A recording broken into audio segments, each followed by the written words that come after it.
الحمدللہ رب العالمین والصلاة والسلام علی سید المرسلین وعلی آلہ وصحبہ اجمعین، اما بعد۔ محترم سامعین، حکومت وقت نے احتیاطی تدابیر کے تحت تیسرا لاک ڈاؤن بھی ڈال دیا، جو تقریباً 17 مئی تک جاری رہے گا، اور اسی درمیان رمضان المبارک کا آخری عشرہ بھی شروع ہوتا ہے، جس میں اعتکاف مسنون ہے۔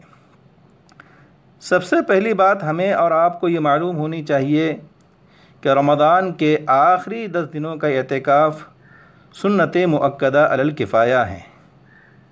سنت مؤکدہ اس لیے ہیں کہ آپ صلی اللہ علیہ وسلم نے ہمیشہ اعتکاف فرمایا، یہاں تک کہ آپ صلی اللہ علیہ وسلم کی وفات ہو گئی۔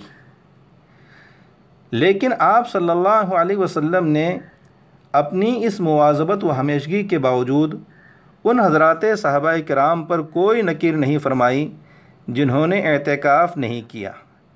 اس سے معلوم ہوتا ہے کہ اعتکاف سنت مؤکدہ علی الکفایہ ہے، کیونکہ کسی عمل کو آپ صلی اللہ علیہ وسلم مواظبت کے ساتھ کریں اور ان لوگوں پر کوئی نکیر نہ فرمائے جو اس عمل کو نہ کریں، یہ دلیل ہوتی ہے اس بات کی کہ یہ سنت مؤکدہ علی الکفایہ ہے۔ اور اگر کسی عمل پر آپ صلی اللہ علیہ وسلم مواظبت و ہمیشگی فرمائے اور اس عمل کے نہ کرنے پر نکیر بھی فرمائے، تو یہ اس بات کی دلیل ہوتی ہے کہ یہ عمل ہر شخص کے حق میں واجب ہے۔ الغرض اعتکاف سنت مؤکدہ علی الکفایہ ہے، یعنی اگر بعض مسلمانوں نے اعتکاف کر لیا تو تمام اہل محلہ کے ذمے سے ساقط ہو جائے گا، اور اگر پورے محلے میں کسی ایک شخص نے بھی اعتکاف نہ کیا تو تمام اہل محلہ گنہگار ہوں گے۔ لہٰذا موجودہ لاک ڈاؤن کے حالات میں اعتکاف مسنون مکمل طور پر ترک کرنے کی شرعاً اجازت نہیں ہے۔ ہر محلے کے مسجد میں کم از کم ایک آدمی اعتکاف کریں، اور اس پر حکومت کی طرف سے کوئی پابندی بھی نہیں ہے۔ اب رہے وہ لوگ جو اعتکاف کا ارادہ رکھتے تھے لیکن موجودہ پابندیوں کی وجہ سے وہ مسجد میں اعتکاف نہیں کر پا رہے ہوں، تو ان کے سلسلے میں یہ بات عرض ہے کہ انشاءاللہ انہیں ان کے اس نیک ارادے پر پورا اجر ملے گا، کیونکہ مومن کی نیت اس کے عمل سے بہتر ہوتی ہے۔ نیت المؤمن خیر من عملہ۔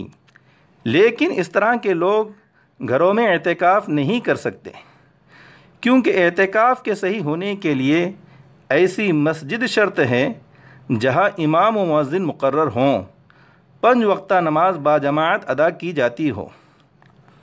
اس لیے کہ اعتکاف ایک ایسی عبادت ہے جس میں مکمل طور پر نماز باجماعت کا انتظار ہوتا ہے، اور تمام نمازیں باجماعت ادا کی جاتی ہیں، اور یہ مسجد میں ہی ممکن ہے، گھروں میں ممکن نہیں۔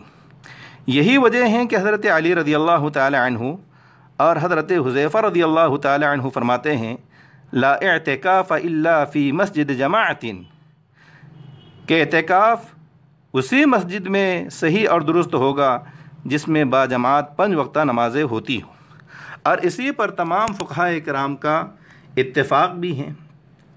نیز کوئی بھی عبادت اسی وقت عبادت بنتی ہے جب اس میں آپ صلی اللہ علیہ وسلم کی اتباع ہو، یعنی آپ نے جس طریقے پر اس عمل کو انجام دیا اسی طریقے پر اسے انجام دیا جائے۔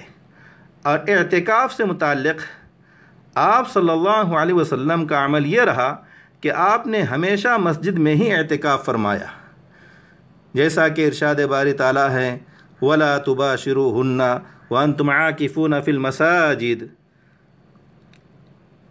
یعنی اعتکاف مسجدوں میں ہی ہوگا، اس لیے کہ آیت میں اس کی طرف اشارہ ہے۔